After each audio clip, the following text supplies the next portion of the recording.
সম্মানিত নেতৃবৃন্দ, উপস্থিত থানা যুবদলের সম্মানিত নেতৃবৃন্দ, উপস্থিত রাজাহাট বাসী ভাইরা, উপস্থিত বিএনপি অঙ্গ দলের সর্বস্তরের নেতা কর্মী ভাইরা, সকলকে বাংলাদেশ জাতীয়তাবাদী যুবদল কুড়িগ্রাম জেলা শাখার পক্ষ থেকে জানাই সংগ্রামী অভিনন্দন এবং প্রাণ জানা শুভেচ্ছা এবং রাত্রি সালাম।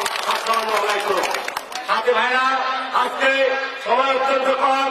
আমাদের কেন্দ্রীয় নেতৃবৃন্দরা আগামীকাল গতকালকে কুড়িগ্রাম এসেছেন এবং উনিপুরের যুবদল সম্মেলন সম্পন্ন করেছেন। আজকে তারা রাজহাট সম্মেলন করে আজকে তারা ঢাকায় ফিরবেন। উপস্থিত হয়েছেন, এই জন্য আমি জেলা যুবদলের পক্ষ থেকে আপনাদেরকে ধন্যবাদ জানাচ্ছি। সাথী ভাইরা, আজকে আমাদের